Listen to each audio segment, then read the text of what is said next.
Bapak Ibu yang saya muliakan, posisi presiden itu tidak senyaman yang dipersepsikan. Ada tanggung jawab besar yang harus diemban, banyak permasalahan rakyat yang harus diselesaikan. Dan dengan adanya media sosial seperti sekarang ini, apapun bisa disampaikan kepada presiden. Mulai dari masalah rakyat di pinggiran, sampai kemarahan, sampai ejekan, dan bahkan makian, dan fitnahan, bisa dengan mudah disampaikan dengan media sosial. Saya tahu ada yang mengatakan saya ini bodoh, pelongo-pelongo, tidak tahu apa-apa, Fir'aun, tolol. Ya enggak apa-apa. Sebagai pribadi saya menerima saja.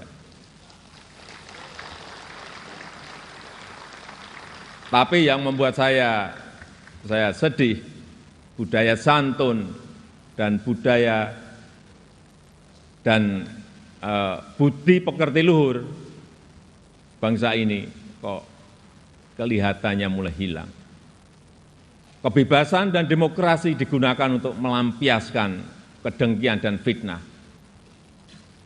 Polusi di wilayah budaya ini, sekali lagi polusi di wilayah budaya ini sangat melukai keluhuran budi pekerti bangsa Indonesia yang besar. Memang tidak semua seperti itu. Saya melihat mayoritas masyarakat juga sangat kecewa dengan polusi budaya tersebut. Cacian dan makian yang ada justru membangunkan nurani kita semua, nurani bangsa untuk bersatu menjaga moralitas ruang publik, bersatu menjaga mentalitas masyarakat, sehingga kita bisa tetap melangkah maju, menjalankan transformasi bangsa menuju Indonesia maju, menuju Indonesia emas 2045. Ini yang bolak-balik saya sampaikan di setiap kesempatan, bahwa Indonesia saat ini punya peluang besar untuk meraih Indonesia emas di 2045, meraih posisi jadi 5 besar kekuatan ekonomi dunia. Kita punya kesempatan, dan tidak hanya peluangnya saja, tetapi strategi meraihnya sudah ada, sudah dirumuskan.